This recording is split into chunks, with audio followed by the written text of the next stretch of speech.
Now that we already finished talking about the Demoness Trio, there's only one member left to talk about before we complete Rimuru's 12 patrons, and it's none other than Adalman, another tragic character in the series who was just recently introduced in the anime. So let's take a look at his tragic past and character as well as his powers and abilities to see just how powerful he truly is. As usual, there will be spoilers for Adalman's character, so here's a spoiler warning just in case. Also, if you enjoyed the video and want to see more, don't forget to like the video and subscribe to the channel for more Tensura content in the future.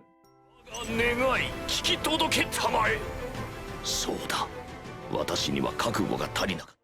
Before I talk about the present-day Adalman, let's first go over his past and how he became an undead monster. Around 1,000 years ago, Adalman was just a prince from one of the small nations that was governed by the Holy Empire of Lubarius. During this period, Adalman was a devout follower of the religion of Luminism, and he was constantly fascinated by the works of the goddess Luminous, even believing she was real, which isn't wrong. Because his older brother inherited the throne of his nation, he was free to devote his life to Luminism. He even joined the newly formed Western State Church as a missionary so he could spread Luminism, and he quickly became a prominent figure in the church. His devotion also led him to learn all the holy magic taught by the church, and this made him become the greatest holy magic user in this era. Over time, he would even reach the rank of a cardinal, the highest rank that can be obtained in the church, but his status and hierarchy among the Lubarius nobles meant that he was still not worthy to meet his goddess. So in order to reach his goals, Adalman continued to seek out knowledge and power, learning other types of magic, and during this period, he would become good friends with a wizard named Ghidorah. Ghidorah had helped Adalman in his pursuit of knowledge, and he would eventually reach the level of Enlightened, considered to be the next evolutionary stage of humans. At this level, people still retain their human form, but they have already become a semi-spiritual being, and they are said to have powers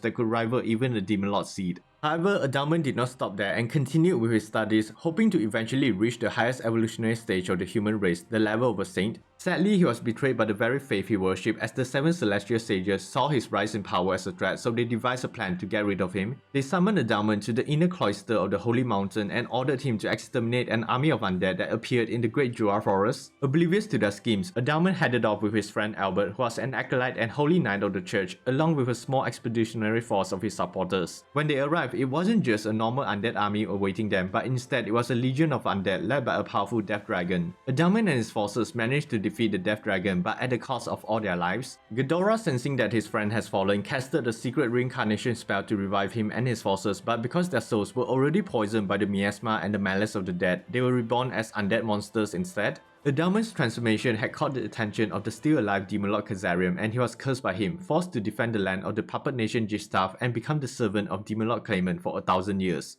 That's basically how Adalman became the index finger of Claimant's 5 fingers, and he was easily one of Claimant's strongest subordinate with a threat level of a Calamity class monster. Despite being the most powerful though, he was nothing more than a mindless weapon used for base defense, and his loyalty was even programmed into him. He was barely able to think, and the only little free will he had was the ability to converse with people, which just sounds like hell. But at least he was finally freed from the curse after he was defeated by Shuna during the war between Tempest and Claimant. Since I already went over the battle in the How Powerful is Shuna video, I won't be talking about it here, so you can check the video out if you're interested. After their battle, Adalman was inspired by Shuna and he wanted to know more about Rimuru, eventually becoming totally fanatical towards him, in a good way. Later, he went to Tempest, where he was put in the new labyrinth created by Rimurus as the boss of the 60th floor. When Hinata Sakaguchi and the 10 Great Saints were invited to test out the new labyrinth, Adalman and his forces were easily defeated by them because he had lost all his previous powers after Claymore was defeated. His threat level had dropped to rank B as well, and he couldn't even cast any of the high-level magic spells that he knew, especially holy magic. So to solve this issue, Rimuru taught Adalman the skills and favors ability that Luminous Valentine had told him.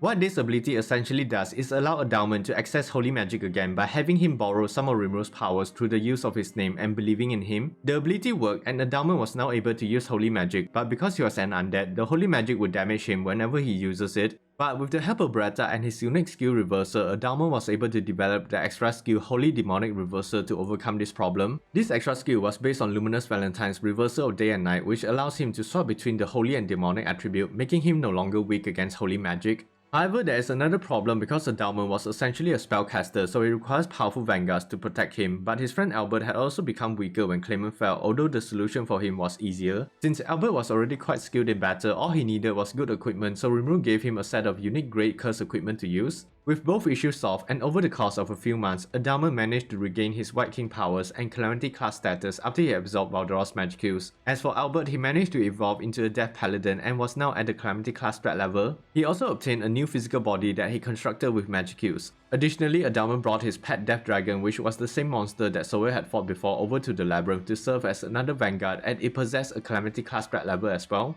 Now, Adalman was able to test his regained strength when the Eastern Empire sent the Otherworlders Mark Lauren, Shinji Tanimura, and Chen Liuxing to gather information about the Labyrinth. The three Otherworlders were all above the Hazard class strat level, and they easily defeated all the previous floor bosses before reaching the 60th floor where they met Adalman. Surprisingly, it was a very quick battle, and Adalman didn't even need to lift a finger because Albert was already strong enough to defeat the three of them by himself. Adalman was also given a chance to regain his honor when the 10 Great Saints visited the Labyrinth again, although this time they were led by Arnold Bachmann instead. This time it was a one-sided victory for Adalman, as Albert was all it took to defeat them. Rimuru was so impressed by how much they have grown that they were promoted to the 70th floor. Then Adalman was given the title of Immortal King, while Albert was called the Death Paladin, and they were officially appointed as the members of the 10 Lords of the Labyrinth. When the Eastern Empire invaded Tempest, Adalman was responsible for the defense of his 70th floor against the Imperial army. The initial Imperial forces that arrived at Adalman's floor numbered around 10,000, and they were soon wiped out by the Death Dragon. The Imperial army continued to send in more soldiers, but every time the results were the same. Eventually, they gathered a force of 70,000 soldiers to attack Adalman all at once, and this time they even brought strong holy magic users to counter the undeads. But what they did not know is that Adalman's holy demonic reversal skill made him and his forces immune to holy magic, so just like that, all 70,000 soldiers were killed.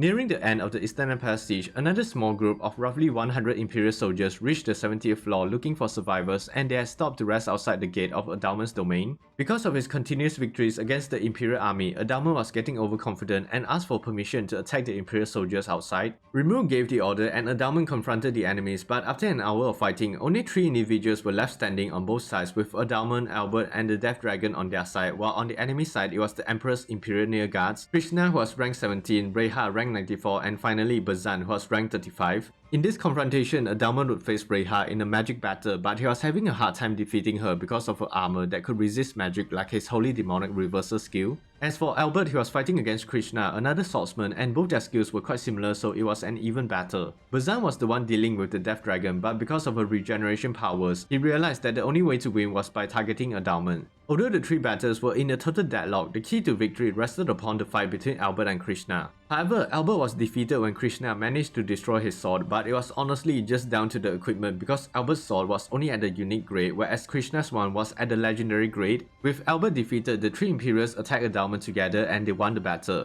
It was definitely sad that he lost, but at least the 3 Imperials were no true terror when they faced Zagion later on, and it's still commendable that Adalman was able to defeat so many Imperial soldiers before he lost. But anyways, the Eastern Empire was eventually defeated and Rimuru held a reward ceremony to awaken the 12 patrons into true demon lords. Interestingly enough, Adalman was worthy of evolving despite not being one of the people that Rimuru had named. The reason is because they are connected through the skills and favors ability, and apparently this connection was so strong that it superseded the connections formed through naming, but it was honestly thanks to Adalman being so fanatical towards Rimuru that he was able to evolve. That said, when it was Adalman's turn to receive the souls, he quickly refused, lamenting about how he lost the battle, but after some persuading, he finally accepted the souls and he received the title Gehenna Lord. Besides that, both his vanguards received gifts as well. His friend Albert was given a set of mythical grade equipment to replace his broken ones. His pet Death Dragon was named Wenti and given 5,000 souls, which caused her to obtain a humanoid form, giving her the appearance of a beautiful woman clad in black. But after the reward ceremony ended, Adalman, Albert and Wenti went back to the Labyrinth where they continued their evolutionary sleep and they did not participate in the second Eastern Empire attack. However, they did awaken when the Phantom Commander Zelario had attacked the Labyrinth. When they went to engage Zelario, their presence caused him to be extremely cautious, especially towards Albert because his mythical great blade had the potential to harm him. But they did not fight Zelario as he decided to retreat after Dino's mission to capture Ramirez had failed. Now, as a result of becoming a Demon Lord, Adalman was able to acquire the ultimate gift Necronomicon. It's an ability that boosted his overall magic power and control over the undead. He has a total of 9 sub-skills, 6 of which are the basic ones like Thought Acceleration, Universal Perception, Demon Lord Haki, Chant Annulment, Analyze and Assess, and All Creation. As for the 3 unique ones, the first one is called Mental Crush, which allows the user to target and destroy the enemy's mind through psychic attacks. The second one is the extra skill Holy Demonic Reversal, which was incorporated into the ultimate gift. The final one is called the Domination of the Dead, the most powerful necromancy ability, and it gives the user the ultimate control over the dead. With his new ultimate gift, Adalman now has an existence value of over 877,000 and a threat level of a disaster class. Additionally, even Albert and Wenti were able to awaken as true demon lords and they will receive ultimate gifts as well. When Albert awakened, his mythical grey equipment had completely bonded with him, causing him to evolve into a Gehenna Paladin, and he received the ultimate gift Immortal. As for Wenti, she evolved to become a Gehenna Dragon after she awakened, and her ultimate gift is called Eternal. Both ultimate gifts actually have the same 3 sub-skills, which are Thought Acceleration, Complete Regeneration, and Minions Filthy, but Rimuru did mention that they could add more sub-skills in the future if they wanted to. With their ultimate gifts, Albert now has an EV of 682,000, giving him a disaster class threat level, but he can add another 600,000 with his spirit sword, making him a pseudo super awakened. And Wenti has an EV of 984,000, giving her a disaster class threat level that is almost at the super awakened.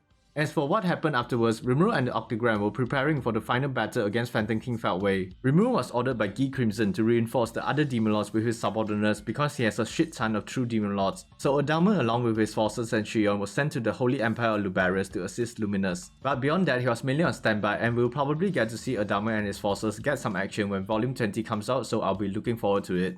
But anyways, that's everything on Adalman so far, and I had to include Albert and Wenti as well because they are basically part of his character and story, so hopefully I didn't overload everyone with too much information. Overall, I really enjoyed Adalman's character because he's basically another Diablo but crazier, and his backstory was really sad. He lived by his faith and died by his faith, only to be brought back as a corruption. But it was great to see how far he has come since then, so I definitely can't wait for Volume 20 to see what will happen next. なるほど。ではご案内いたしましょう。どうぞ私についてきてください。